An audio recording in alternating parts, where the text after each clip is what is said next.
My son sold the 1969 Mustang my late husband and I had spent years restoring, then told me the money was already gone. He expected me to cry. Instead, I laughed and asked, "Want to hear a secret?" because the car he sold was never legally mine to sell. "I signed the title over yesterday, Mom, so don't bother looking in the garage," my son David said, taking a slow sip from his mug without a single trace of shame. My daughter-in-law, Rebecca, sat beside him on my porch, scrolling through a luxury cruise website on her phone.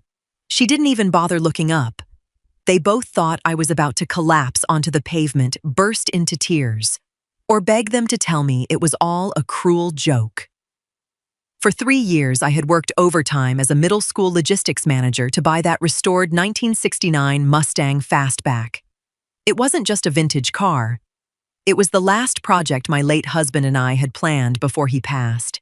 When I left for a 3-week training seminar in Chicago, I trusted David with the house keys strictly to water my plants. Instead, I returned home to an empty driveway and a pair of smirking faces expecting me to break. They thought they had finally crushed my spirit. They thought an aging widow living on a modest salary would just swallow the loss to keep the peace. Instead, I adjusted my coat, looked David straight in the eye, and chuckled. Rebecca's smirk instantly vanished, her thumb freezing mid-scroll over a $3,000 sweet package. "What's so funny?" David snapped his tone, turning sharp and defensive as he set his coffee down. "We needed that liquid cash for Rebecca's business expansion. You barely drive it anyway. You're being selfish." I took 2 steps forward, leaned over the porch railing, and let out a soft sigh. "Want to hear a secret?" David's jaw tightened. Rebecca slowly lowered her phone, her confident posture faltering as an unsettling silence fell over the porch. The arrogant air they had carefully built up over the past 3 weeks began to crumble before I even finished my sentence. They had spent years assuming my silence was weakness, completely oblivious to the fact that every single major document in this family had passed through my hands long before they ever thought to play their cheap games. "You think you sold a personal vehicle, David?" I said, keeping my voice dangerously quiet. "What you and Rebecca didn't realize is that the Mustang wasn't registered in my name." David scoffed, though his voice lacked its earlier bite. "I looked at the registration in your glove box, Mom. It had your name right on it. That was the temporary slip from 2 years ago before I transferred the asset," I replied, pulling a laminated document from my briefcase. "When I finished paying off the restoration loan, I placed the vehicle directly into a private commercial trust managed by my late husband's estate attorney. I am merely the designated driver. The trust owns the title." Rebecca stood up, her face turning pale. "That doesn't make any sense. The buyer gave us $22,000 in cash yesterday. The transfer went through. The buyer bought a stolen commercial asset with a registered lien on it," I corrected her cleanly. "Forging a signature on a trust-owned vehicle isn't a petty domestic dispute over inheritance. It's grand larceny and felony fraud." David stepped back, his hands trembling as he reached for his phone. "Mom, stop exaggerating. It's just a car. We're your family. You wouldn't actually call the police on your own son over some old metal." "I don't have to call anyone," I said, pointing toward the end of the street. "The moment you moved that car out of the garage without the trust's digital authorization key, the automated GPS system flagged a theft alert to the local precinct and the insurance underwriter. In fact, if I'm not mistaken, that's Mr. Harrison's tow truck turning onto our block right now." A bright yellow flatbed truck pulled up to the curb, carrying my pristine red Fastback. Behind it sat a dark sedan. A man in a tailored suit stepped out of the sedan, looking furious. It was Robert Vance, David's primary employer, and the very man who had unwittingly handed my son $22,000 in cash for a stolen car. Robert Vance marched up my driveway, his face flushed with anger as he held up a stack of official bank notices. "David, what the hell is this?" Vance demanded, ignoring Rebecca entirely. My bank just froze my corporate line of credit because your mother's trust filed an active fraud hold on the title I tried to register this morning. The DMV flagged the signature as fraudulent before the ink even dried. David swallowed hard, looking back and forth between his boss and me. Mr. Vance, please, there's been a huge misunderstanding. My mother is just upset about— It is not a misunderstanding, I interrupted firmly, stepping between them. Mr. Vance, my son told you I authorized this sale, didn't he? Vance froze, his eyes narrowing as he looked at David. He brought me a signed bill of sale and assured me you were downsizing for retirement. I gave him $22,000 from my company's fund because I trusted him as my senior accountant. You bought a vehicle without verifying the trust stamp, I said, keeping my tone objective. While my son committed forgery, you failed to perform basic due diligence. The car is back in my possession via the towing service I dispatched an hour ago. As for the money you gave David, you'll have to settle that directly with him. Rebecca stepped forward, her voice rising in panic. Mr. Vance, we already wire transferred $15,000 of that money to clear our personal credit card debt. We can't just give it back today. Vance's expression turned cold as steel. He looked at David not as a protege, but as a massive financial liability. You used my company's money to pay off your wife's credit cards using a fraudulent title. David, do not bother coming into the office on Monday. My legal team will be in touch by 5 o'clock today. David slumped against the porch railing, his face completely drained of color as Vance turned on his heel and walked back to his sedan, leaving a thick, suffocating silence in his wake. For years, I had enabled David's irresponsibility. When he struggled with his college tuition, I took extra shifts. When he and Rebecca got married and overspent on their wedding, I covered the catering bill just to keep peace in the family. I had convinced myself that maternal love meant shielding your children from the consequences of their worst decisions. Standing on that porch, watching my son stare at the empty pavement, I realized my kindness hadn't protected him. It had crippled him. Mom, you just got me fired, David yelled, his shock finally turning into raw anger. Over a car? How could you do that to your own son? You got yourself fired, David, I said calmly. You chose to forge my name. You chose to lie to your employer. You chose to treat my property as your personal piggy bank. Rebecca grabbed David's arm, her voice shaking with resentment. We did this because we were drowning. We have rent, car payments, and client debts. You have a paid-off house and a stable job. You don't need that fastback. You're just holding on to it out of spite. I looked at Rebecca, seeing clearly for the first time the deep entitlement that had fueled their actions. But I also saw my own failure. I had allowed them to believe that my hard-earned stability was a shared community chest they were entitled to raid whenever life got difficult. My savings are the result of 40 years of discipline, Rebecca, I replied. Not a cushion for your poor planning. I never forged a signature, and I never stole from anyone. So, what are you going to do? David asked, his voice cracking as the reality of his situation set in. Are you going to press criminal charges against me? Are you going to send your own child to prison? I took a deep breath. The easy choice was to let the police handle everything and wash my hands of them entirely. But true justice isn't about vengeance. It's about accountability. I am not pressing criminal charges today, I stated, watching relief briefly wash over David's face before I continued. However, the trust requires full financial restitution. You owe Robert Vance $22,000. You will sign a legally binding repayment contract drafted by my attorney by tomorrow morning. With what money? Rebecca cried out. He just lost his job. Then you will both adapt, I said bluntly. David has a degree in finance. He can find entry-level bookkeeping work or drive delivery trucks. You have a license. You can find employment instead of spending your afternoons browsing vacation packages. This is insane, Rebecca hissed, turning to David. Tell her no. She's your mother. She can just talk to Mr. Vance and tell him it was a family matter so he doesn't report it. David looked at me, pleading with his eyes. Mom, please. Just tell Mr. Vance you gave me permission. If this goes on my record, I'll never get another accounting job in this city. My career will be completely over. It was the moment every parent dreads, the moment where saying no feels like throwing your child into deep water. My heart hurt, but I held my ground. If I covered for him now, he would spend the rest of his life committing bigger frauds, expecting someone else to pay the bill. I will not commit perjury to save you from your own choices, David, I said softly. You forged a document. You must face the professional consequences of that act.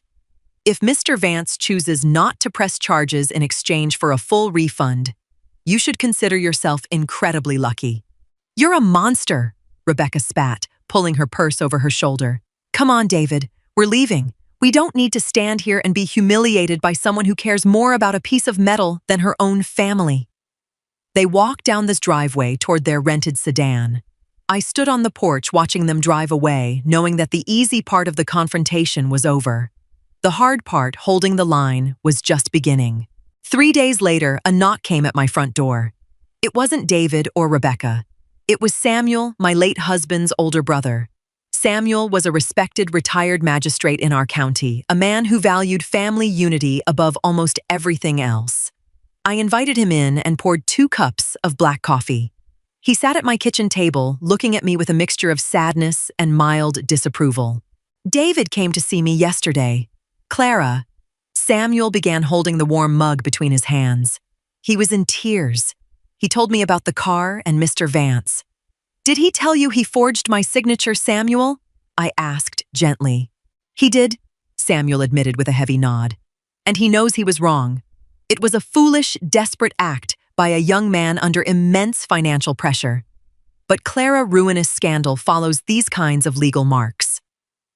If Vance files a formal complaint with the state board, David will lose his CPA candidate eligibility permanently. He's 30 years old. His life will be ruined before it truly starts. He ruined it the moment he chose to steal Samuel, I said, leaning back in my chair. I didn't call the police. I offered him a repayment structure to settle with Vance privately. He can't afford the payments without a job. Clara, Samuel pushed back gently. I'm asking you to consider a middle ground. Loan him the $22,000 from your retirement fund to pay Vance immediately. Let David pay you back over 10 years with 0 interest. Keep it within the family. Don't let his mistake become a public record. I listened carefully, respecting Samuel's wisdom, but I knew he was looking at this through the lens of traditional family protection, the very mindset that had gotten David into this mess. Samuel, I said quietly, if I pay his debt, what does he learn? He learns that his mother's retirement is his safety net. He learns that crime has no real cost, as long as Uncle Samuel and Mom are around to clean up the mess. Samuel stayed silent for a long moment, staring into his coffee cup. You're assuming he will learn a lesson from hardship, Clara, Samuel argued softly. Sometimes hardship just breeds bitterness. He feels you love that fastback more than you love him. I felt a sting of guilt. Was I being overly rigid? Was my pride tied up in that car? I took a moment to reflect honestly. I wasn't perfect. Over the years, I had often used work and projects like the fastback as an emotional shield after my husband died, sometimes closing myself off from David when he needed emotional guidance. My hands weren't entirely clean in the breakdown of our relationship. Maybe I haven't been the most emotionally open mother, Samuel. I admitted, my voice tight. I made mistakes. I focused on financial security because losing my husband left us with nothing, and I was terrified of being poor. I taught David that money equals safety, but I failed to teach him that integrity is what keeps you grounded. Then show him grace now, Samuel urged. Grace isn't enabling. It's giving someone a second chance when they deserve punishment. Grace requires truth, Samuel, I replied firmly. David hasn't apologized once for taking the car. He hasn't expressed remorse for deceiving Mr. Vance. His only regret is that he got caught. Giving him $22,000 right now isn't grace, it's bribery to buy his affection back. Samuel sighed, recognizing the resolve in my voice. He set his mug down and stood up. He's selling his own furniture today to raise the first installment for Vance. Rebecca is threatening to leave him because he can't pay the rent on their high-rise apartment. That is the reality they built, I said, walking him to the door. If David wants to rebuild his life, he has to start from the actual foundation, not from a lie paid for by my savings. Samuel paused at the threshold, looking at me with newfound respect. You've grown tough, Clara. No, I whispered as I closed the door. I've just stopped being afraid of being alone. The following Monday, I met David and Mr. Vance at the downtown branch of First National Bank. David looked exhausted, wearing a faded suit that hung loosely on his shoulders. He hadn't slept in days. Rebecca was nowhere to be seen. We sat in a private conference room with the bank's trust officer. On the table lay the formal confession and civil settlement agreement. If David signed it and handed over his personal liquid savings along with a structured monthly payment plan, Mr. Vance would refrain from filing formal criminal charges for grand larceny. David picked up the pen, his hand shaking visibly. He looked up at me, his eyes red and desperate. Mom, please. I have $600 left in my checking account after paying the tow fee and the initial lawyer retainer. Rebecca moved out to stay with her sister last night. My life is falling apart. My heart broke seeing him so low, but I kept my voice steady. Your life isn't falling apart, David. The illusions you built are falling apart. You are 30 years old. You are healthy. You are capable of working hard. I took a job at a logistics warehouse this morning. David whispered, tears finally spilling over his lashes. Working night shifts on the loading dock. It pays $18 an hour. It's going to take me 5 years to pay Mr. Vance back. Then it takes 5 years, Mr. Vance said neutrally, leaning forward. David, you broke my trust. I gave you a career and you used my company to launder a stolen vehicle. $18 an hour on a loading dock is mercy compared to 5 years in a federal penitentiary. David looked down at the paper. The arrogance that had defined him for years was entirely gone, replaced by a raw, painful realization of reality. He pressed the pen to the paper and signed his name on the line. 6 months passed. I didn't hide the fastback away in a museum or drive it around town to flaunt my victory. I kept it parked in the garage, driving it only on Sunday mornings to keep the engine running smoothly. The car was never the point. The boundary was. David stayed at the warehouse. The work was physically demanding, requiring him to lift heavy freight from midnight until 8 in the morning. He moved into a small one-bedroom basement apartment across town. Rebecca filed for divorce 3 months into his new lifestyle, unwilling to live on a warehouse worker's budget. It was a painful blow for David, but it stripped away the last layer of superficiality that had dominated his life. He called me every Sunday afternoon. At first, our conversations were short, awkward, and formal. He didn't ask for money, and I didn't offer any. We spoke about simple things: the weather, his shifts, the local news. One rainy Sunday in October, David asked if he could come over to help clean the gutters before winter set in. I watched from the kitchen window as he arrived in an old beat-up hatchback he had bought with his own saved earnings. He wore work boots and a faded jacket. There was no pretense, no boastfulness, no slick talk about fast investments. He worked in silence for 2 hours, clearing the wet leaves from the roofline. When he finished, he walked into the kitchen, wiped his boots on the mat, and sat down at the table. I brought you the receipt for this month's payment to Mr. Vance, David said, placing a small slip of paper on the table. That makes 6 months without missing a single deadline. My remaining balance is down to $15,000.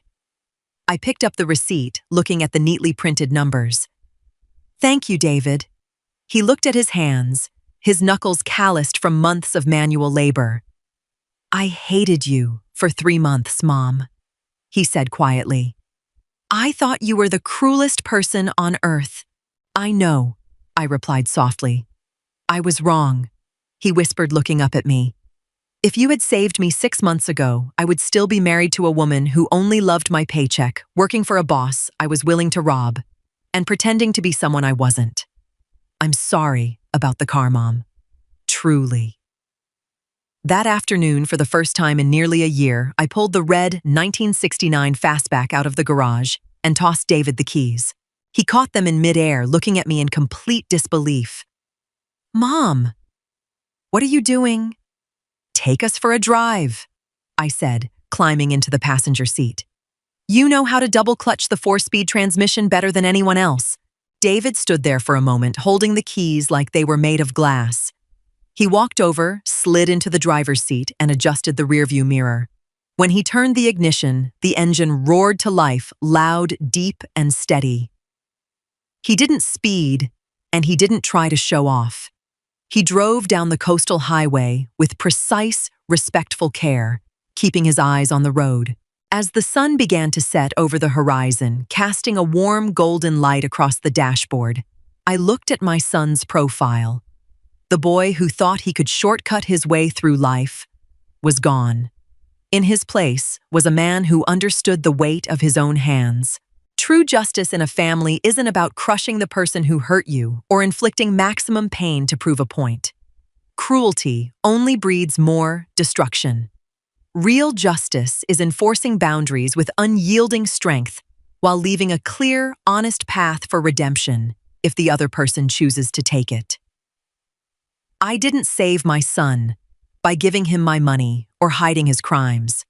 I saved him by forcing him to stand in the storm he created until he learned how to build his own shelter. Sitting in that passenger seat, listening to the hum of the engine my husband and I had loved, I knew I had finally finished the job of raising my child. I wasn't just a mother protecting her property anymore. I was a mother who had restored her family's honor, one painful, honest step at a time. Daughter-in-law blocked me on a Tuesday, not just on one thing, on everything. Facebook, Instagram, the family group chat we'd had for 3 years. I found out because I tried to send her a photo of my grandson's birthday cake from 2 years ago. I was looking through old pictures that morning and it made me smile. And the message just sat there, undelivered. I thought it was my phone at first. I'm 64. I still call my carrier when my Wi-Fi acts up. So I called my son instead. He didn't answer. I sat at my kitchen table for a long time after that. The coffee went cold. I just sat there, thinking about the last time I'd seen them in person, trying to find the moment where everything went wrong. I kept landing on the same memory, the same Sunday dinner 3 months before, and I kept thinking, no, surely that wasn't it. Surely a person doesn't erase her husband's mother from her life over a comment about pot roast. But I'm getting ahead of myself. Let me start at the beginning because the beginning matters. The beginning is where you'll understand why I did what I did next, and why I have absolutely no regrets about it. My name is Lillian. I'm 64 years old. I live alone in a 3-bedroom house in Knoxville, Tennessee, the same house where I raised my son and worked 31 years as a high school librarian. I retired 2 years ago with a pension, some savings I've been careful about, and a lot of plans. Travel. Garden. Finally read all those books I've been shelving for other people my whole career. My husband passed 11 years ago. Heart attack sudden, a Wednesday morning. We were married 26 years. After he died, my son, he was 22 then, just finishing college, became the center of my world in a way I know wasn't entirely healthy. I understand that now. I didn't understand it then. I just loved him the way mothers do, with everything I had. His name is Scott. He's 33 now. Smart, always was. Graduated with a degree in business, got a good job at a logistics company in Nashville. I was so proud of him, I cried at graduation. His father would have cried too. He met his wife. I'll call her Tara because I'm going to need to say a lot about her and I'd rather use a name, about 4 years ago. She was pretty and sharp and talked fast and laughed loud, and I genuinely liked her at first. I want to say that clearly because a lot of women in my position will tell you they always knew, they always sensed something was off, and maybe that's true for some of them. It wasn't true for me. I liked Tara. I brought her flowers the first time Scott brought her home for dinner. I asked her questions about her work, her family, her life. I tried. They got married 2.5 years ago. small wedding, which was fine. I helped pay for the reception, which was not nothing, $6,000, because Scott said they were a little short and I had it and I wanted them to have a nice day. I didn't think about it as a loan. I thought about it as a gift. I was happy to give it. I should have kept the receipt. The first year of their marriage was fine mostly. I visited about once a month, always called ahead, never showed up uninvited. Tara worked in marketing. Scott worked long hours. They seemed happy. I had my own life, my garden, my book club, my friend Rosie, who I've known since we were in our 30s, and my volunteer work at the public library on Thursday afternoons. I wasn't sitting around waiting for my son to call. I had things. Then Scott got laid off. It was about 14 months into the marriage. The company downsized and his whole department went. He called me the day it happened and I could hear in his voice that he was trying to hold it together and not quite managing. I told him he'd be fine, that he was capable and smart, and I meant every word. I also said, because he'd hinted at it, or I thought he had, that if he needed anything to get through the transition, I was there. I should have defined anything to get through the transition, I was there. I should have defined anything more carefully. 2 weeks later, he called and asked if I could help with their mortgage for a month. Just 1 month, he said, while they regroup it. I sent $1,800 without a second thought. He thanked me. Tara sent me a text that said, "Thank you, Lillian, means a lot." I remember being glad about that text. I saved it. 1 month became 3 months. By the 4th month, Scott had found part-time consulting work, but the income was unpredictable. I was still covering the mortgage. I'd also by then paid for a car repair $840, their grocery run twice, once when the card was having issues, once when Tara said the account was low, and a vet bill for their dog that I did not hesitate about because I love animals, and the dog was sick. I want to be honest about the numbers because I think people need to hear them. It's uncomfortable, but they need to hear them. In the first 11 months after Scott's layoff, I spent roughly $24,000 helping them. Not in one chunk. A little here, a little there. The way it always works, isn't it? Nobody asks you for $24,000. They ask you for $1,800, then $1,200, then $900 for something else, and you don't realize how much the small things add up until you're sitting with a bank statement, doing the math, and you have to read the number twice. I did the math in January. I sat in my kitchen, the same table where I'd waited for Scott to call back after the blocking incident, but that was still months away. And I looked at what I had spent, and I felt something I can only describe as a cold dropping feeling in my chest. Not anger, not yet. Just clarity, the kind of clarity that comes too late but comes nonetheless. I didn't say anything right away. I kept it to myself. I told myself Scott was going through a hard time, that this was temporary, that I was his mother and this was what mothers did. I found reasons to keep being generous. I found ways to tell myself the story that made me feel okay about all of it. Then Tara quit her job. She told Scott she was burned out.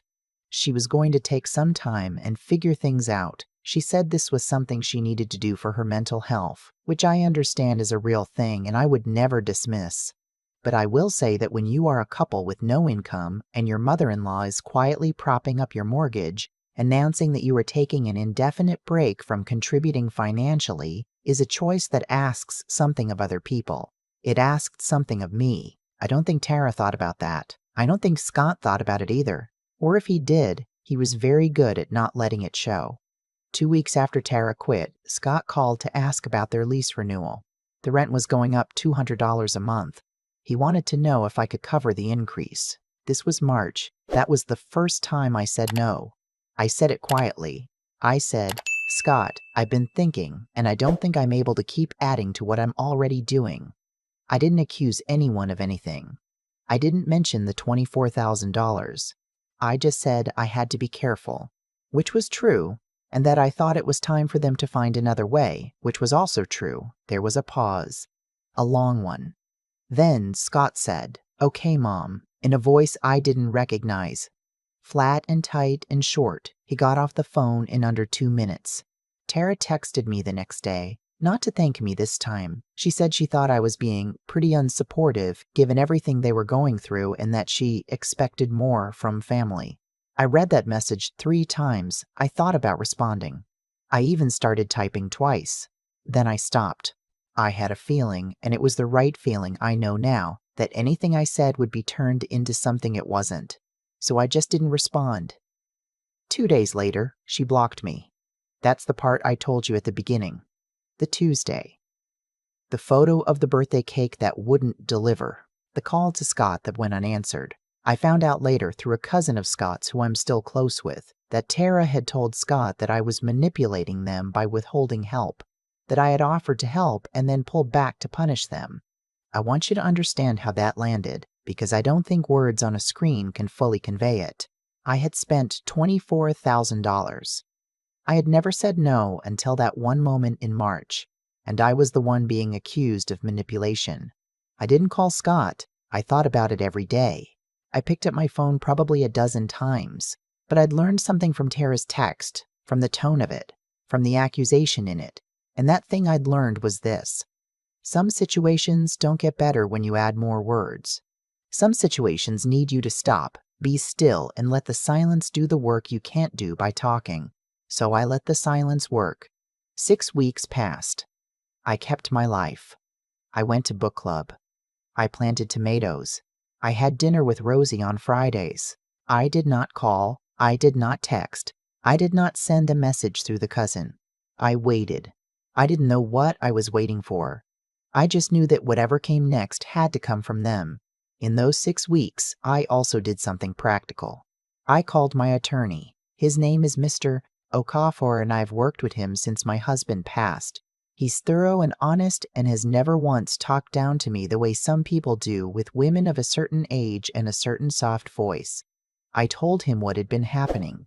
I told him the numbers. He listened to all of it without interrupting, and when I was done, he said, "Lillian, let's talk about your will and your assets and what you want the rest of your life to actually look like." We talked for 2 hours. I left his office with a revised will, a clearer understanding of my financial position, and a decision I had been putting off for years. I was going to sell the house. Not run, not hide, not out of bitterness. I want to be clear about that because I know how it sounds.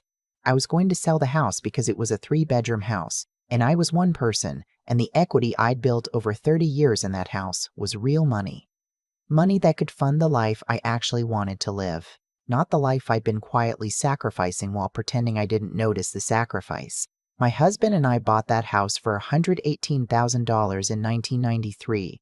It was worth considerably more than that now. That equity belonged to me, not to a mortgage in Nashville. I listed the house in April. Scott called me in May. 7 weeks of silence, and then my phone rang on a Saturday morning, his name on the screen, and I felt the complicated mix of things you'd expect. Relief and love, and also a careful alertness, like watching for ice on a familiar road. I answered, "Mom." He sounded tired. Not the performed tiredness of someone who wants you to feel sorry for them, but the real kind. The kind that lives in the voice. "I need to talk to you." "I'm here," I said. I kept my voice even. He said they were in trouble. The lease renewal had gone through at the higher rate, and they'd been managing it on Tara's freelance income, which was inconsistent, and his consulting work had slowed down. He said they needed help with 2 months of back rent, or they were going to be asked to leave. The number he gave me was $5,400. I was quiet for a moment. Not for effect. I just needed a moment to be sure of what I was about to say it from a clear place and not from anger or hurt, or the part of me that still wants to fix everything for him the way I did when he was 8 years old and scared of thunderstorms. "Scott," I said, "I'm not going to be able to do that." Silence on his end. "I love you," I said. "That part isn't complicated. But I've been thinking a lot about the last year and a half, and about what's been good for you and what hasn't been, and I don't think sending money right now would be good for either of us." He said, "You're really going to let us get evicted?" That landed the way he meant it to land, right in the chest. But I'd thought about this moment. I'd rehearsed it actually. Not the words exactly, but the feeling of it, the possibility of him saying exactly that. I'd thought about it enough that it didn't knock me sideways the way it might have. "I think you're more capable of solving this than you're letting yourself believe right now," I said. "I think Tara is too." And I think part of why you haven't solved it yet is that you've known I was there. Another long silence. Ben, I can't believe you doing this. I know it feels that way, I said. I'm still here if you want to talk. Not about money, just to talk. I'm your mother. He hung up. I put my phone down on the kitchen table. I was shaking slightly, not from fear, I think, just from the physical reality of having said something true out loud when saying it cost something. I made fresh coffee. I sat there and I drank it. I didn't call anyone. I didn't need to be talked into feeling okay about it. I already felt okay about it, underneath the shaking, in the way you feel okay about the right thing, even when it's hard. The house sold in early June. Good offer. Smooth closing. I found a 2-bedroom condo on the other side of Knoxville. Newer, easier to maintain, with a small balcony where I've already put out 2 planters. It doesn't look like the old house.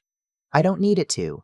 I told Scott I was selling through a voicemail. He didn't call back. The cousin texted me a couple weeks later, carefully, feeling out where I stood. I told her I was well and meant it. She said Scott and Tara had moved into a smaller apartment, that Tara had taken on more consistent work, that Scott was interviewing seriously for a full-time position again. I listened to all of that and felt genuinely glad for them. Not vindicated, not told you so, just glad. That's the truth. I wanted them to be okay. I just needed to stop being the reason they postponed becoming okay. What I didn't expect was the letter. It came in late July in Scott's handwriting on the outside of the envelope, which is how I knew it was real and not something Tara had prompted him to write. My son types everything. He has since he was in high school, but he had sat down with a pen and a piece of paper and written me a letter. It wasn't an apology exactly. I want to be accurate about this. It was more like an explanation that was trying to be an apology and getting most of the way there. He said he knew I had been generous and that he hadn't been grateful the way he should have been. He said the money had become something he expected instead of something he appreciated, and that he could see that now even if he couldn't see it when it was happening. He said he'd talked to someone, a therapist, he said, which I didn't expect and which made me quietly grateful in ways I couldn't fully articulate. He said he was sorry for not calling back. He did not mention Tara or the blocking. I did not ask. I wrote back, a real letter, on paper, because that's what the moment called for. I told him I loved him and that none of this had changed that. I told him I was proud of him for seeking help, and that his father would have been too. I told him the door was open when he was ready, but that I needed some more time to find my footing and that I hoped he'd understand. He did, I think. At least he's trying to. We've had 2 phone calls since then. Short, careful, like people who care about each other and are remembering how to talk again. The conversations don't have the ease they used to. I don't know if they'll ever have exactly that ease again, but they're honest, and I'll take honest over easy on any given day. I want to say something to anyone watching this who is sitting with a similar situation, because I know you're out there. I know some of you are nodding at parts of this and wincing at parts you recognize from your own lives. I want to say the money was never actually the problem. The money was what happened, because I had not learned yet how to love my son in a way that required something of him too.